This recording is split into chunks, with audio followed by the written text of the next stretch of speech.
Episode 51 of the Star Wars Newsnet Timeline Show is here. Mission to Disaster by Justina Ireland. We're in 230 BBY. This is our last book of Phase 1 of the High Republic. Luke, we're talking about Justina Ireland's book, Mission to Disaster.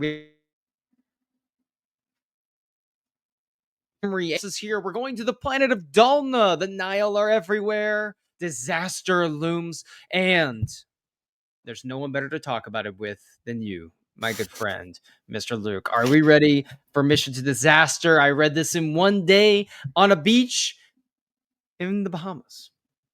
That's amazing. That's a much better place than I read it. Took me a week, and I listened to it in my car ride to work and then back home. And I think that's all I did. Never back again, huh? So, yeah, I'm ready. This is a pretty good one from Justina Ireland. Being an adult trying to read a junior reader, sometimes it's like, there's more interesting things out there to read. But like, this is a good one. This is a good one. No, in terms of Star Wars junior readers, this is one of the better ones. I enjoyed this one just as much as Test of Courage. Just because of, I think, what's the middle one? It's Race to Crash Point Tower. I don't feel like fits in quite where I would like on the young readers, but this one feels like a pure sequel to Test of Courage, which I really enjoy because Test of Courage is great. This one is also very good. We have Vernestra Rwoh, one of my favorite Star Wars characters in general, maybe my favorite High Republic character. I am the president of the Vernestra Rwoh fan club, so this is the right place to talk about Mission to Disaster. I would say on the rating, I give this one like a solid, on the young adult, like the young reader, like the middle grade. I think it's like the middle grade reader scale. I would give it like a solid 8 out of 10 for the middle grade reader scale, which I think does deserve to be judged a little differently than everything else. I think we talked about as well that Justina Ireland, we feel like for the High Republic as a whole, maybe her middle grade readers are maybe her best, and that's not a knock. Like, it takes a special kind of writer to be able to appeal to the middle grade audience, and this one I think does a great job. And also, another interesting point before we get into it is we're going to Dalna for most of this book, and Dalna is the nexus of Phase 2 of the High Republic. It's where everything major happens there, and there are so many just nuggets and drops for Phase 2 in this book, more so than basically any other book, which is kind of nuts when you really think about the totality of Phase 1. This book has the most. So, Luke, how excited are you? How ready are you to dive in? Very excited because, like you just said, there's multiple things that point us, would have launched you into Phase 2 Right. with the way that this chronologically came out in the real world. And you and I love Phase 2. So connecting things is going to be a lot of fun on this show. And also Vernestra's leading the story. We both really like Vernestra. I've really liked Imri the more I've read him. So it's going to be a good time. We've got Avon Star Wars is here too. So there's just a bunch of crazy, kooky kids having a good time. Maybe not having a good time, but they're well, maybe making not it happen. The best time, but they're having a time. They're having a time, yes. And I can't wait because this is like the end of an era for us. We have some comics that we're going to be wrapping up from Phase 1 in the future, but this is the last book that we're going to be talking about for Phase 1. And everything else, we kind of go into Phase 3 here very soon because if you've been following the Timeline Show, we're going in chronological order. So since Phase 2 takes place like 150 years in the past, then we've already covered all of Phase 2. And so there is this like interesting feeling I have is we're crossing another milestone off of the Timeline Show here with the last book of Phase 1. And then, of course, once we're fully in Phase 3, it'll feel a little different. But that won't be for just a minute. So we'll talk about that at the end of the show. But here we go.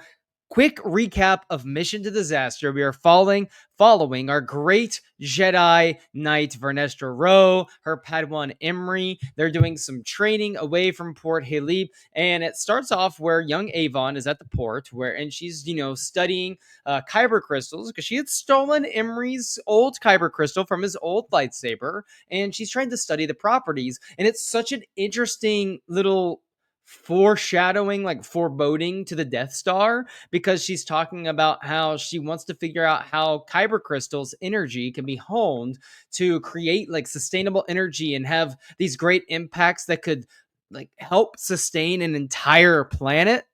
And she goes, obviously there's great destructive potential with that, but she said she just wants to figure out how science can help people. And you just think about how in just a couple hundred years, her idea, not that they took her ideas specifically to do this, but in a sense, who knows, maybe young Avon's research was something that inspired other scientists that ended up creating the Death Star. And to think that that could have happened, and the idea of kyber energy being formed at the beginning of this book and being used for destructive capabilities, as we'll see later on with the Nile in this book, is something to behold. She gets kidnapped by the Nile with a bunch of other kids. The Nile are trying to recruit kids into their organization, into their pirates group. And Avon is basically recruited by this evil mad scientist, Dr. Mkampa, to create this big array that they're working on that has all this destructive potential. And it's on the planet Dalna, which, from phase 2 was the birthplace of the Nile in many respects because of the path of the open hand and the Marxian row roots that exist there through Yana, through Marta.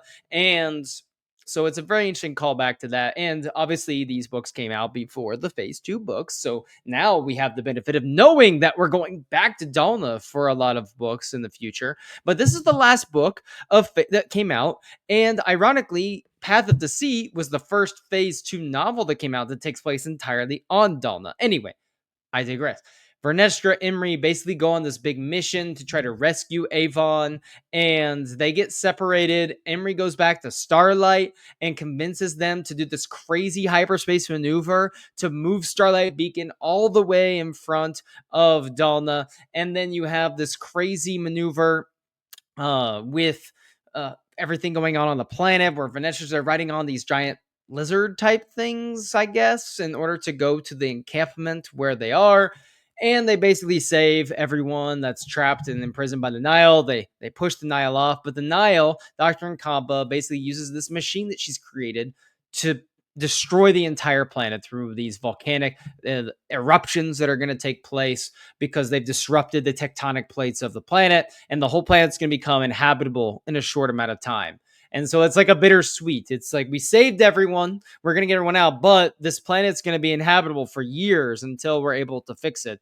And Vernestra, it ends with Avar asking Vernestra to go on a final offensive with her to defeat the Nile once and for all. And she says, yes. Now, you may be thinking, and Luke and I would be incorrect to tell you that this book takes place after The Fallen Star, that it takes place after Midnight Horizon. However, like we do on the Timeline Show, we take the liberty to move some things around in chronological order for the sake of storytelling. And this one feels like a perfect one to kind of supplant towards the end, just because we're like, oh, we're taking place on Dalna. We're going to Dalna at the end. Let's go ahead and just save this one for last, especially when you have all of this Starlight Beacon stuff going on. Let's go ahead and do that one first, and then this one might feel a little bit more tragic and a little bit more interesting moving forward. Anyway, because it does take place a little bit before, but that's perfectly fine in the grand scheme of what we're doing here. So anyway, all of that being said, Luke, who was the most fascinating character to you in this book that you really want to start off with from Mission to Disaster? Before I even say that, I will say one thing about the structure of why we're covering this now is this book. Project Luminous, all these authors are working very closely hand in hand. So this really launches us straight into the final Marvel 5 issues of that run. So it's Vernestra being asked to go join that. And the ending sentence of this book leads you straight into Avar going to no space, taking the Ataraxia. So we're going to end phase 1 with a lot of comics, and I feel like this launches us into our final phase of phase one. So but it might not make sense to some diehard High Republic people out there, but made sense to me. I think it's going to work fine. Favorite character from this book? I'm going to say, because I know yours. I'm going to say Yvonne. Okay. She had to she had to woman up. She's just a kid, but she's being extorted. We learned from this that being a senator's daughter, she's been kidnapped multiple times. This is not anything new. Like, she's kind of lived a dangerous life, um, with being such a high profile person, and her mom Right. being such a high profile person. So um, she has her stuff together more so Mhm. than the average kid would, but she's still not, having a good time. So we see a lot Right. of steel from her in this story to keep together, try to outsmart the adults. Mhm. She's Really, such a brilliant genius. Like, when you think about how she's only what, 10, 12 years old. I don't know how yeah, old she is, but yeah. she's early teens, if that. So to know that she's this child genius prodigy that is shaping the way the galaxy is working. There's just a lot of really fun moments with her where she's having to outwit different Nile members. For instance, she gets put in a prison multiple times in this and is able to escape from that prison each time. She's able to grab different things and escape. And there's this one Nile figure named like Deva or Diva. How do you say it? Was it Deva? I say Deva. I would say Deva, but then the audiobook would call her Diva. I think it's Deva. Oh, okay. All right. So Diva, Deva, whatever. What kind of species is she again, Luke? Oh, Do you remember? it's I'm not sure that I remember, but Oh wow. she's This is a like first for green this skin. is a She's got this is a first for the timeline show. I know it's like on This the is a tip of my first. tongue, but I don't remember. I want to say something, but I know it's wrong. Anyways, she looks crazy. She's got like green, scaly skin with a shock of like rainbow colored hair coming out the top of her Right. head. Um, she has this ability Really to sharp teeth. unhinge her jaw to just eat a person. So she is like death incarnate. Mhm. And her species live kind of on the outskirts of the galaxy, close to wild space, so there's not many of them around, and they Mm. kind of stick to themselves. And there's rumors about how they eat people, and they're so dangerous. And she's obviously very formidable and has a reputation, so she's not someone to mess with. But she kind of takes a liking to Avon, and we're gonna see that relationship blossom in future stories. So Deva's not like, she's not going away. She is called And Johnny. She yes, is yes, that's right. looking crazy there.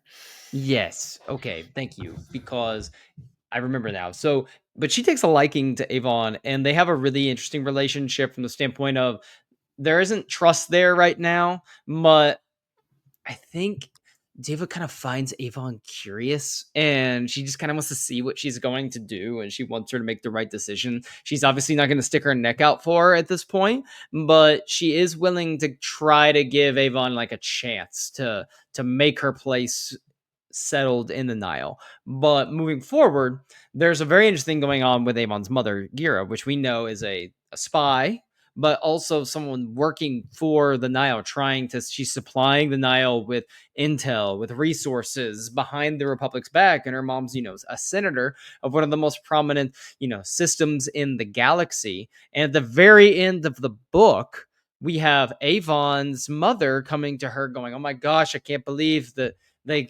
saved you from that Dr. Mkampa and the Nile." And Avon looks to Emery and goes, "Did Vernestra report already to Starlight Beacon about who was holding me prisoner and what was happening?" And Emery goes, "No."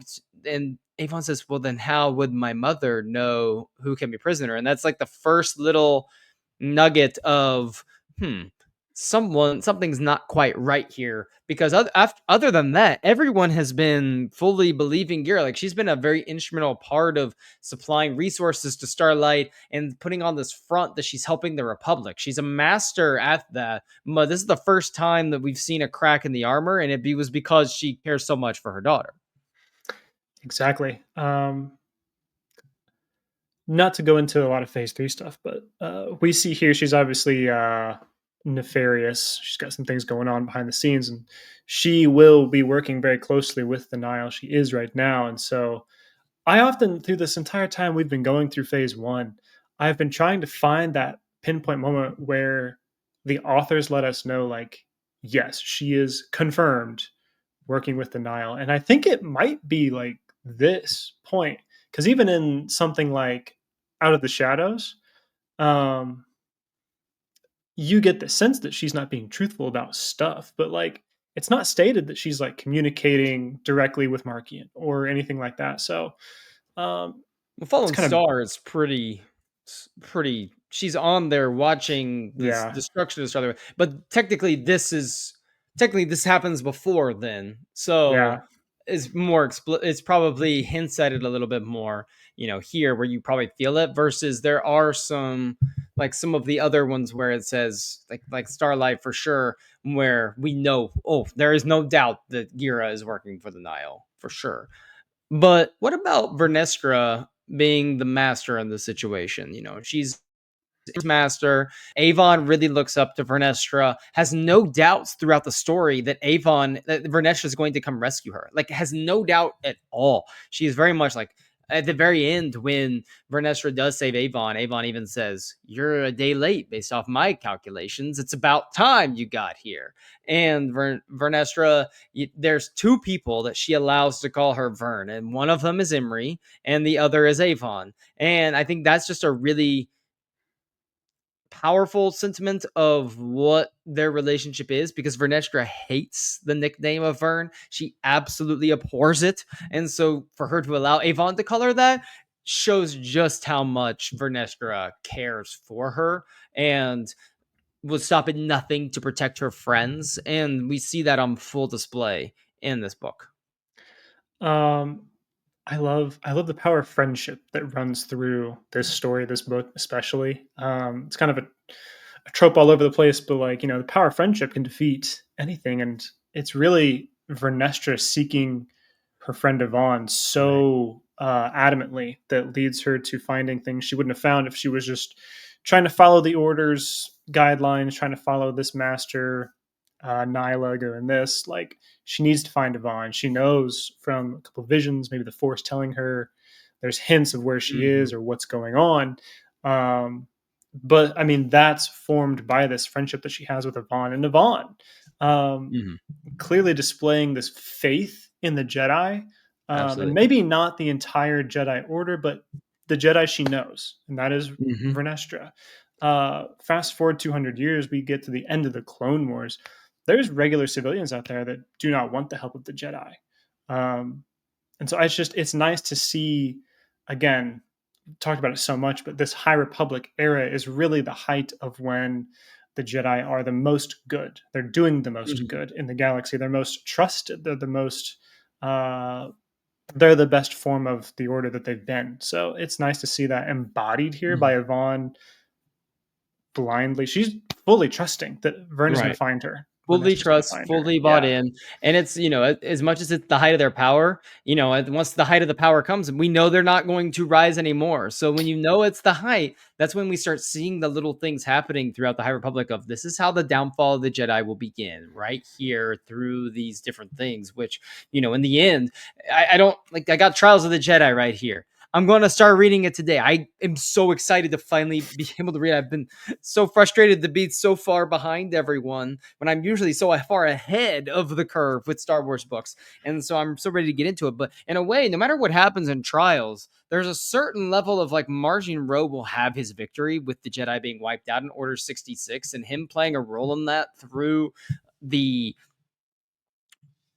through what he's doing with the Nile, because the Jedi are slowly like making these changes, doing these things. And I'm curious to see what they do, maybe what is sacrifices are made for that to happen. And ultimately, obviously, the Jedi will have their ultimate victory through, Luke in episode 6 and then Rey to complete that in episode 9, of course. But all of that being said, back to, this book, something I really like about it was all of the nuggets for phase 2 that were dropped. They flat out mention the Night of Sorrow. They never call it the Night of Sorrow. They keep calling it like this great tragedy, this other event that happened long ago. The Dalnans don't really trust the Jedi very much. They welcome their presence there, but they don't really want much to do with them.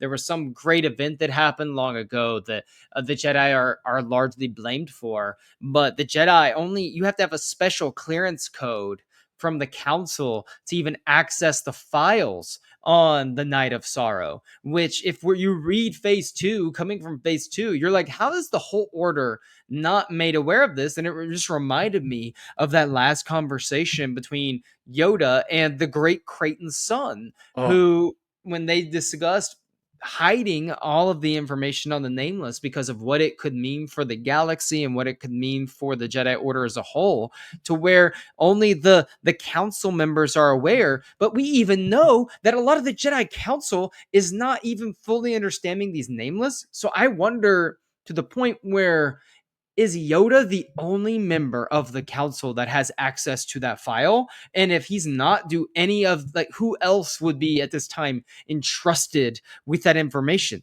Because it doesn't seem like Stellan, when he's on the council at this point, it doesn't seem like he's at all aware of the Nameless. And we know Yoda is off. He's aware of what the Nameless are, but he has a very limited understanding too. But Stellan doesn't have any access to this. Now, with that being said, it's been so long that maybe not everyone's going to go read about this great battle, but it's kind of mind-boggling to me that it's not more of a, like, a presence, like it's not more on their minds of, we've seen something like this happen before with Jedi and the Force, with when it comes to the Nameless creatures, but they're not even aware of the Night of Sorrow. But everyone hums the the Shriek. Sri Rakai lullaby, you know. So I will say it. This book is the first time it is ever mentioned as the Night of Sorrow. It's mentioned once and is called by name, but other times it's called the Massacre on Dalna. Other times it's just referred to as a tragedy in the past. So this is the first time they actually gave the name Night of Sorrow to it, and that's the file that they cannot access. So it's funny to Right. think about. It's not funny. I mean, just it's wild to think about what that Massacre, is. hilarious. Yeah, I'm just slapping my knee over here. Oh, good time. What that is, and then these children are like, I would love to read on that. Can I just check that out from the library, please? And it's like, obviously not. There's one being in the galaxy who even knows what that is. One Jedi in the galaxy probably who knows what that is. So, yeah, that's a direct tie. Mhm. Justina was ahead of the game. She planted good seeds here. Good Mhm. seeds. Good storm seeds. Storm season. And which we will talk about the storm wall and like some hints at the storm wall in this book too. But there's also, when you think about what the Night of Sorrow meant, and it's just fascinating that Jedi Masters on the Temple of Dalna are not made aware of exactly what happened. That Yeah. it's impossible. Like, how much would that have maybe aided their mission if they were aware of what was going on? How much would that have aided their time, the Jedi Masters' time on Dalna, to where they might have had better relations with the Dalnan people if they knew exactly what had happened 150 years ago, and use that to their advantage to, like, cultivate better relationships with the people and understand them more, like know how to heal some of those wounds a little bit, bridge those gaps, and clarify the uncertainties and the miscommunications. There's so much. It's like almost like restricting access to education is not a good thing. It's, the betterment of the galaxy Hmm. is something I think we hide behind this in our real lives sometimes, is, oh, it's for the greater good, or it's for your own interest to not reveal everything, when in reality the best thing you could probably do is help people become aware of this. And I'm not saying Yoda should have released the documents on the Night of Sorrow as the next day, but over time, as the Jedi were healing from the Night of Sorrow, that probably would have been a wise thing to do. They might have been more prepared for what was to come. That that would have been the absolute perfect way to go about this. I mean, yeah, maybe not next day saying, "Hey, so yesterday we went to Dalna and we lost 10 Jedi," but no, like integrating this into the Jedi school. I mean, we know that this is like a school that you bring the children to. They grow up, they learn the skills, they learn the history of the Jedi. Um, I think I think it's kind of obvious. Yes, this would have been safe to teach people. Maybe give it some time, like you and I said, but it could only. And so the thing is, the people on Dalna and this relationship with their Jedi outpost. This book tells us that there is palpable tension between them. Mhm. That the Jedi who are there to only do good really have a hard time connecting with the people they are there to serve. They don't really feel welcome on this planet. Haven't um, Right. the entire time they've been there. So having this history, they know like very vaguely what happened in the past. Right. And that's kind of just mentioned throughout this book. For them to have that specific knowledge, for them to have been maybe trained on that, I think it could have only improved the relationship between them and maybe helped root out the Nile faster to work Exactly. with these people faster. So yeah, But and of course, we know that the Nile have infiltrated the government of Dalna in this book. They have yeah. basically a Nile sympathizer slash collaborator as president, and they've infiltrated their councils and have a strong grip on this planet. The vice president's son has been kidnapped by the Nile and said, if you try to save your son, then we'll destroy the planet essentially through our technology and these natural disasters we would cause. So there is so much going on here. And it's been so one thing that was fascinating when I read this too is that it talked about how that Dalna had been largely hit like safe from the Nile attacks for the most part. And obviously they're in cahoots here, but they did say the president was fairly new. And so I wonder if Martian Rowe and the Nile basically he said that we're not going to attack this planet. And he almost had some sort of reverence for Dalna still stemming from like from his great grandmother like Marta, and there's like this reverence for Dalna, even though I wouldn't say Marta loved Dalna. She has strong ties to that planet. So at the end, I'm not saying she was in love with the planet or anything, but in an essence, he doesn't know exactly where his home world really is. You could honestly make a he could probably if there was one place he could call his ancestral home, he would probably point it back to Dalna as far as he is aware. It's a So really good maybe point. that so I kind of thought like maybe that's why Dalna's been spared of a lot of the Nile activity That's a really good point. until there wasn't. He Marky and Rowe is Evereni. That's a species, and so we'll talk about it here soon in a couple episodes. But that's I cannot wait explained for that that those planet is comics. the planet. What is that called? The Eye of the Storm Eye of the comic. Storm comics by Charles Um, Fuller. Those uh, two, there's just two, there's only two of them, but they were those are so two good. hard hitters. Yeah, that's really good.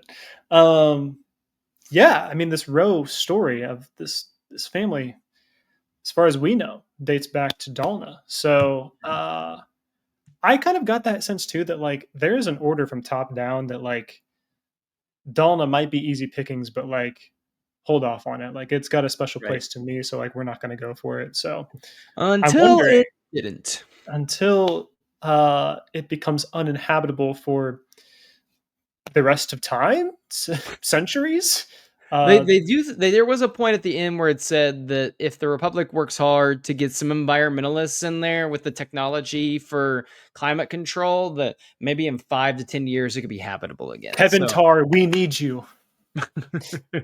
he is the chosen one. So let's talk about Imri. Let's transition to Imri a little bit here. And I love Vernestra and Imri's relationship and watching the growth of them both over time. Vernestra being an uneasy master and turning into a much more competent slash confident master at this point. And Imri's growth from being, someone that was tapping into the dark side and test of courage that was trying to kill people and tried to kill Vernestra to a certain degree and is now much more self-confident, self-assured. He's mastered his very wide range of emotions. He's very much like Burry in a but he has this gift to be able to soothe and impact those emotions, and he's found good ways to channel that, healthy ways to control it, and he's just much more sure of himself here in this book, which I think bodes well for what's going to happen in his future, obviously. But it's nice to see the development of these two characters from the first novel we see them in Test of Courage to where they're at now. Yeah, they've come a long way, both of them, in their relationship, and especially Imri, with how he had he didn't really have control over him being so empathetic, and just being overwhelmed by other people's emotions that he wasn't even trying to feel. It feels like he actually has harnessed this ability and he can use it Mm-hmm. for good. I mean, at the end of the book, with everything Yvonne went through with kind of servitude, indentured servitude to Dr. Mkampa, it was just a horrible experience that she went through.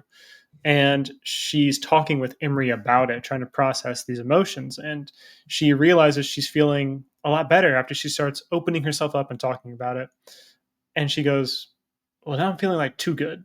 Emery, are you like doing something?" He was like, "Well, I was just trying to help. Like, come on, like you can't blame me." So it's funny that he really does have this harnessed in, and that was kind of referenced at the end of A Test of Courage. That he's going to get help from another master from Janisha, where he's from, who also has these same abilities. It's like it's happened. He's done it. He's done the Yo, training. He's put in the work. So um, it's amazing. And when they need to tell if someone, I'm thinking of like Dungeons and Dragons right now. Your character okay. will be talking to someone else, and your DM will be like, "Yeah, that's why you should go right." And you'll go, "Hey, can I do an insight check? Like, is he telling the truth?" And you'll roll your dice and see if you can tell if they're like lying or not. And it feels like Emery's got just like his stat is crazy. He can just like tap in and be like, "Yeah, I know they're lying." So like when he goes and talks to Hackrak Bep, or he goes to talks to the president, whoever it might be, he's just got an almost infallible lie detector test within him, Mm-hmm. which is super cool. He's just so tuned into people's feelings and emotions, and that drives him in such a good place. He uses it so well. He's like the Jedi version. Like most Jedi can kind of sense deception and subterfuge, but he's on another level. Like he can Yeah, discern it so quickly. He's like the Daredevil of Jedi. Like he could hear the different reverb of their voice. I don't know how he does it, but he reverberations. senses lies. But Emery does the same thing. He's so in tune. And I love that trio of Avon, Vernestra, and Emery. And we're gonna get a little bit more of that trio in the future. And then it kind of shrinks down to some duos. And we'll talk about it as the time comes. But ultimately, it's just a really nice book from start to finish. And we had some new creatures. There's like, what are they called? Like the ice gators that they talked about, Yes, which indeed. you can see like right here, like on the cover there, that there's these ice skaters they have to fight at some point to get to the upper part of these mountains where they're trying The to Mawat Mountains. I mean, the mountains. So I love the idea of ice gators. I live in Florida, so there's gators all over the place. Like, there was one on the side of the road earlier when I'm driving home from Walmart, right? And so the idea of ice gators would be crazy. Where would those exist in America? I guess like in the Rockies, maybe Minnesota, in Montana, like something like that. The Dakotas right up where in Nate lives. right where Nate lives. Nate, if you're listening, have you ever seen an ice gator? Can you please tell us more about the creatures that have invaded your home? Then we'll have a special ice gator pod at some point if you really need to. But anyway, all of that being said, we'll be talking more about these characters in the future. Not ice gators, but the characters here. Starlight Beacon. Let's talk about it for a moment. We know it's destroyed, as we've talked about, but this was like the last hurrah almost for Starlight, where days before it's destroyed, essentially, like or week, just a few weeks before it's destroyed, we have Starlight getting pulled into hyperspace by, ironically, the Halcyon and some other. There's a few light. What are they called? Light beams or the Yeah, what are they long called? beams. Long beams. The long beams, which are the big Republic ships, and then some of the other big, freighters and trawlers that were at Starlight, and they like tow Starlight through hyperspace to Dalna so it can take in all of these, refugees. from the planet's disaster. And I thought this was just one final moment for Starlight to really display how much of a necessity it is for the Outer Rim, but also exactly why it exists, which is to help people bridge the frontier together, make the kind of unite the Republic on all fronts. And when you look on that new like interactive map where that they Mm. released, see just how far away Dalna is from the core of the galaxy and where everything else is out there on the frontier. And so to have this symbol of the Republic uniting people from so far away, not only is why the great works are in place, why Starlight exists in the first place, but it's also such a nice, bow on top when you think about Phase 2 after you go back and read Phase 2 and see how Dalna was reluctant to ever join the Republic, how Dalna was victim to this great disaster that happened there on the Night of Sorrow, to now, the Republic coming to the aid of Dalna, and the Dalnans having to receive that, but being thankful to have the Republic now to receive that aid. So it's just a nice way that it all ends up. Unfortunately, it just results in the planet becoming uninhabitable. And so there was like a part of me that I want to give you like a big brain theory that I had. And I know you enjoy these. So I really part of do. me was hoping that they never threw a little bit in there about Dalna's habitat being restored, and that it was just a lava planet forever, and that through the ages of the High Oh, Republic and everything that happened, it just it becomes Mustafar at some point, yeah, and it kind of ties Mustafar in. But I know that doesn't necessarily flow because in the what you call it in the Rise of Skywalker, Mustafar has been healing, so to speak, since Vader left, so it wouldn't have fit. But I remember reading this first time. I was like, I wish that we could just retroactively change some of that and somehow Mustafar be tied to the Nile in some way in the High Republic, and this planet is now ruined, but because of all the natural resources that do exist on Dalna, even with the lava, like we could still. That's why they have like these lava mining things going on there. Anyway, something that I just wish could have happened. I I could headcanon it where like the corporate, because the corporate sector exists, which is this part of space that is Mhm. owned by people and corporations. And so like if they came over and started, adopted this planet, they're starting to mine the lava, and they obviously capitalism will, we've seen it in Young Jedi Adventures. People just ruin the planet for a buck. So Uh, what's that guy's name? uh Rox, or what's his name? Raxlow. Raxlow. My God. Oh, Raxlow. I hope But he's I in second half I of did season want two. to comment on the Starlight Beacon's last hurrah is to go to the Rose homeworld and really save the population of that planet. And that's the planet that bore this man who's going to destroy Starlight Beacon. So the last thing it'll do is actually save the people of the man who's going to kill it. And Mhm, that's very Jedi. It's very Jedi. Like, I mhm, don't know. I think of like Master Soul. Probably a bad comparison, but like laying your life down for someone who wouldn't do the same for you. It's just mhm. a very Jedi act. So Mhm. that's just And they don't know that, but at the same time, it's very no. poetic in that sense, Yeah. though, Yeah. that it rhymes that way. And yeah, so Mission Disaster, Justina Ireland, 230 BBY, really solid book. Recommend if you're into like the middle grade books, definitely recommend this one. I probably rank where let's do a quick phase 1 middle grade ranking. I'll go Test of Courage, Mission to Disaster, Race to Crash Point Tower. I think I'll go 1, 3, 2. I I want to be different, but I do think that's what I would do too. It's 132 for me. Okay. Yeah. That's just, yeah. That's fair. Yeah. No offense to our good friend Ram John Ram. No, I love None. the guy. None at all. We enjoyed that one too. We enjoy Race to Crash White Tower. So, Luke, take a quick second, talk through us because we have the next few shows outlined. Kind of talk us through what the next few shows are going to be. I think it would make the most sense for us to do a comic dive. We've been doing novels the past couple shows. So we're going to finish out each of the comic runs. So we'll be Mhm. finishing Marvel's High Republic 2021 run. We'll be finishing the Dark Horse run. I think that's issues like 11 through 13. Marvel's is 11 through 15. Um, and once we have those kind of finished off, we might do another, Eye of the Storm we mentioned. That's another just two-shot one there.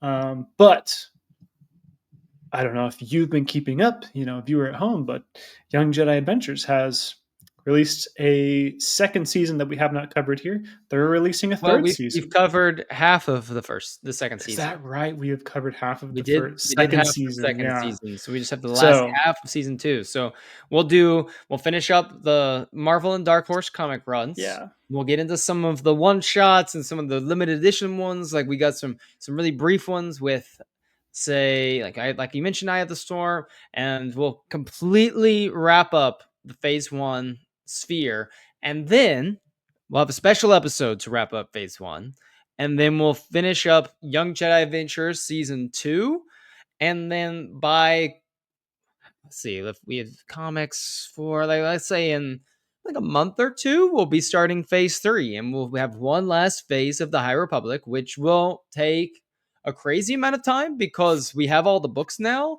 Yeah. and there's not as many books in that phase as there is in Phase 1. So there's just a lot of comics and the Phase 3. So honestly, by the end of the year, we might Well, be into the prequels. We might be yeah. into getting into like Jedi Knights and the Acolyte book, the Acolyte itself, which I guess isn't prequels, but it feels more prequel than High Republic to me. I don't ask me to explain it.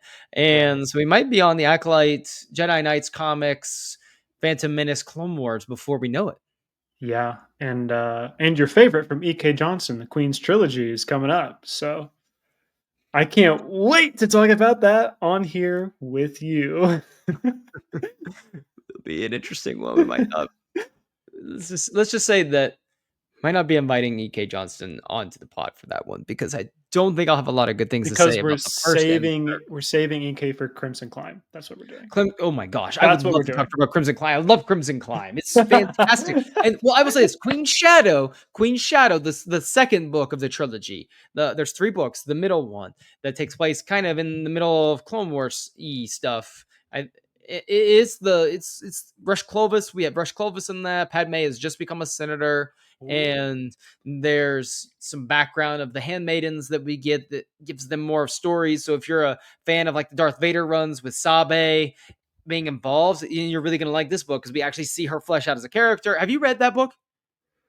I haven't read any of the Queen's trilogy, Okay, so Queen Shadow is really good. I will say that I really enjoyed that one. It's the first and third ones that just are just a disservice to Padme as a character. I'll be honest. So we'll have some fun there. So we have a lot of fun stuff ready. I can't wait till we get into yeah. Clone Wars and we just start doing Clone Yes. Wars arcs on here. But again, I guess until then, we will continue to push forward with the High Republic. It's crazy how much we've been able to get through at this point, but it's gonna be a good time.